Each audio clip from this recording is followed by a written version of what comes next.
Amigos televidentes, 19 son los candidatos que aspiran a llegar a la presidencia del Ecuador en el 2021. 220. Hoy tenemos la presencia de uno de los precandidatos, me refiero a Guillermo Lasso, fundador y candidato por el movimiento político Creo. Gracias por acompañarnos, Guillermo. Buenos días y bienvenido. Qué gusto que esté por acá. Muy buenos días, Luisa. Gracias por la invitación. Un honor estar en RTS. Un análisis del momento político de José Hernández, publicado el 22 de agosto, señala que por estos días los astros están a su favor, están alineados a su favor.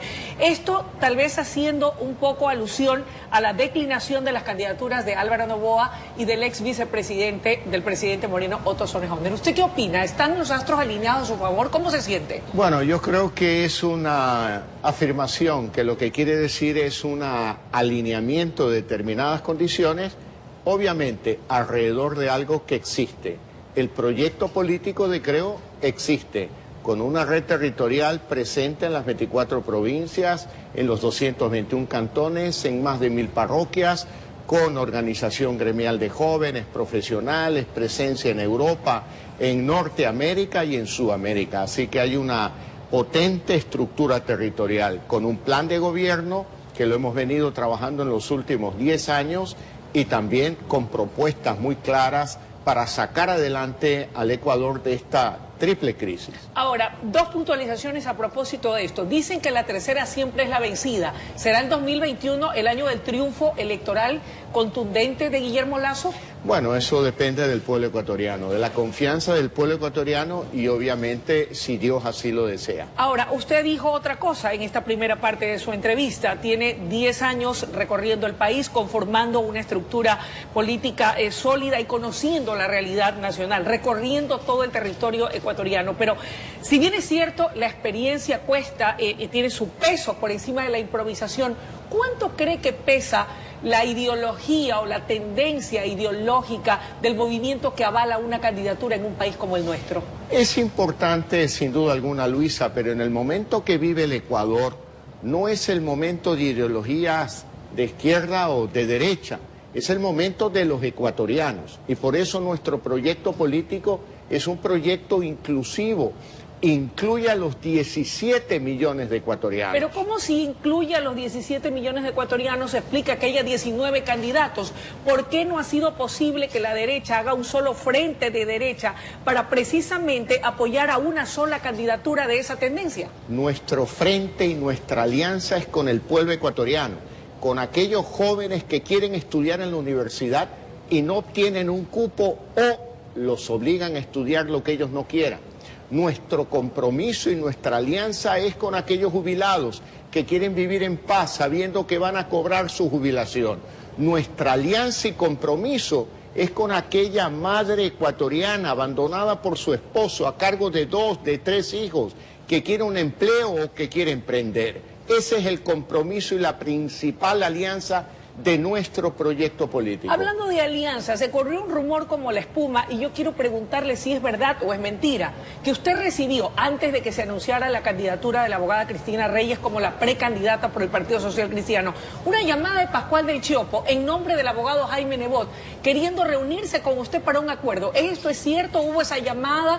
¿Qué le propusieron? Si es que en verdad la hubo o no. A ver, esa llamada la hubo, pero no me ha dicho que es en nombre del abogado Jaime Nebot, ni tampoco me planteó una reunión. Simplemente conversábamos sobre posibilidades de entendimientos. ¿Qué tipo de entendimientos? Bueno, de qué manera podíamos, de qué manera ellos podían apoyar nuestra candidatura. Usted se refiere al Partido Social Cristiano. Al Partido Social Cristiano. Entonces era a nombre del abogado Jaime Nebot, porque es una persona muy vinculada o muy ligada a la no le puedo afirmar eso, okay, ¿no? Pudiéramos suponer, pero no es una... Él llamó a título personal. Yo diría que sí, conversamos, pero realmente hemos hablado en términos generales, no de manera particular y nada específicamente en concreto. Ok, hablemos de lo que le interesa a la gente. Usted viene promoviendo desde el 2013 la generación de empleos que tanto se necesitan, pero uno era el escenario en el 2013, otro en el 2017 y uno muy distinto en el actual,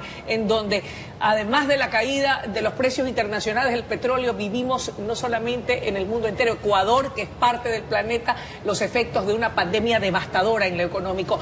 ¿Cómo piensa hacer realidad y concretar esa que es la aspiración justa de los ecuatorianos, darles un empleo digno?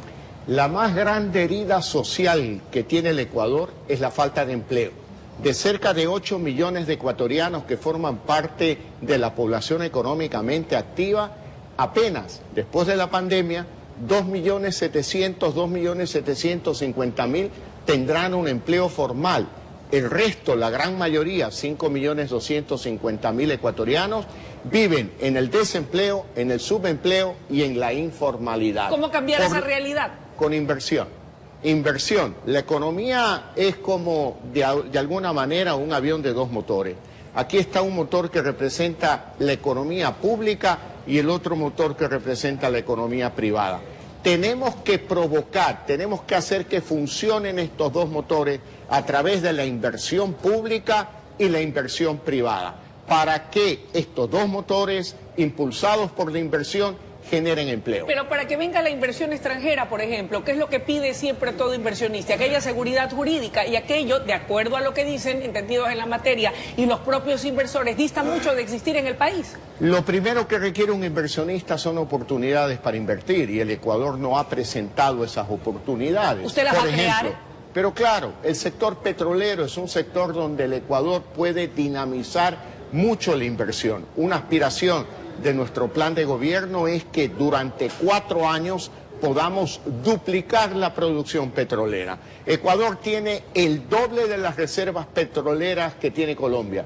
Sin embargo, produce la mitad del petróleo que produce Colombia. Pero buena ahí parte hay lo una gran oportunidad. Y está, imagínese, la preventa petrolera china. Igual, si duplicamos la producción petrolera, tenemos más petróleo libre, es decir, no hipotecado a la China ni a nadie, para poder atender necesidades de salud, de educación, de seguridad interna, gratuita y de calidad. Y también fortalecer las fronteras ecuatorianas, fortalecer a las Fuerzas Armadas, porque hoy las amenazas ya no es el conflicto con el Perú, ahora hay amenazas mucho más peligrosas en el narcotráfico y también en el tráfico de personas. Ahora, Guillermo, entendidos en la materia señalan que el sistema financiero ecuatoriano está muy sólido, está robustecido, está fuerte. Sin embargo, el denominador común de la gente, y cuando uno conversa con cualquier ciudadano de clase media particularmente, o también de la gente pobre, acceder a un crédito es casi imposible. Y mucho se queja la gente del alto costo de los intereses por créditos de consumo. ¿Cómo lograr, de acuerdo a su experiencia también en la banca, ese equilibrio que permita que también las tasas de ese interés que gana la gente por ahorrar incentive al ecuatoriano a aprender a ahorrar, que es algo a lo que no estamos acostumbrados? Mire, hay algo muy claro, Luisa. ¿Queremos que las tasas de interés bajen? Sí. Yo también quiero que bajen. Yo creo que los banqueros también quieren que bajen la tasa de interés, porque préstamos a menor tasa de interés tienen un menor riesgo. Pero aquí estamos haciendo en el Ecuador, yendo por el camino contrario. ¿A dónde por debemos ejemplo, ir? Un país dolarizado como Panamá tiene un mercado financiero libre, absolutamente libre. Allá las tasas de interés las fija el mercado, no el Banco Central, porque ni siquiera tienen Banco Central. Aquí las fija la autoridad de control monetario. ¿Eso no ocurrirá en su gobierno? ¿Perdón? ¿Eso no ocurrirá en un eventual gobierno? Necesitamos una reforma hacia un mercado libre. Ese mercado libre hará que las tasas de interés caigan, bajen, y además que la banca internacional se fije en Ecuador para poder invertir y establecer nuevos bancos internacionales en Ecuador. Una mayor competencia hará que las tasas de interés caigan. Ahora, hay que tener claro, parte de esas tasas de interés resumen la cantidad de impuestos que cobra el gobierno. Por lo tanto, si eso no lo corregimos en su momento, no bajarán las tasas de interés. Ahora, ¿cómo gobernar con un Estado que le debe al Instituto Ecuatoriano de Seguridad Social, le debe a los GATS, le debe a los 22 ministerios, particularmente al de Educación y de Salud? ¿Cómo haría usted para enfrentar esta realidad? Porque se necesitan recursos para poder atender a todos esos requerimientos, muy justos, por cierto. Usted lo define muy bien. Hoy el Estado ecuatoriano es un Estado excesivamente endeudado, con pocos ingresos y excesivamente gastos. ¿Qué tenemos que hacer? Poner en orden. Pero ¿cómo mitigamos la pobreza del Estado ecuatoriano, de la economía pública? Aumentando ingresos. duplicando la producción petrolera, luchando contra la corrupción para que los corruptos no se lleven los escasos dineros del pueblo y luego siendo eficiente. Usted sabe, Luisa, que en las 3 refinerías del país se desperdicia cerca de $1.000 millones al año. ¿Estamos de acuerdo con eso? Definitivamente que no. Tenemos que usar esos recursos para la educación, para la salud, para la seguridad. Y tenemos otros sectores importantes, Luisa. El Ecuador genera 8.000 megavatios de energía eléctrica cuando consume apenas 4.000 megavatios. Ahí hay una gran oportunidad para proyectos de inversión, transformando autos de motores de combustibles fósiles a motores de combustible eléctrico, más barato y más limpia la energía. Tenemos que cerrar la entrevista, Guillermo, y no quisiera hacerlo sin antes preguntarle, de ganar usted la presidencia y una vez que esté sentado en Carondelet, ¿cuál va a ser su primera acción o el primer decreto que va a firmar como presidente de los ecuatorianos en caso de que así se dé? Son algunos, Luisa, porque venimos trabajando durante 10 años. ¿Cuáles son los más importantes? Y con mi equipo estamos trabajando en proyectos de ley tributaria, proyectos de ley relativos a la ley de comunicación, proyectos de ley de reforma a la ley de educación superior, reforma al mercado de capitales y algunos otros decretos que pondrán en orden el gasto público y acuerdos ministeriales, por ejemplo, que den más libertad a que un profesor de escuela pueda venir a un programa de televisión y contar con tranquilidad lo que pasa en las escuelas y colegios del país. Para que usted pueda enterarse en este caso. Bueno, yo me enteraré directamente de la información de ellos, pero lo importante es que los ciudadanos, los padres de familia lo conozcan, porque quizás usted no recuerde, pero hay un código de ética del Ministerio de Educación donde se le prohibió al maestro ecuatoriano hablar con los medios de comunicación. Eso en democracia es imperdonable y nosotros tiraremos abajo ese código de ética del Ministerio de Educación que viola la libertad de expresión del maestro ecuatoriano. Gracias por su presencia esta mañana. Luisa. Quedan muchos temas en el tintero, pero a lo largo de la campaña seguramente habrá oportunidad de poder conversar de ellos. Vendré cuantas veces usted quiera, Luisa. Muchas gracias y muchas gracias a RTS también. ¿A usted también? Gracias. Amigos televidentes, ha sido la intervención de Guillermo Lasso, precandidato a la presidencia de la República por el movimiento político Creo. Momento de ir a una breve pausa y enseguida regresamos con mucho más en La Noticia en la Comunidad.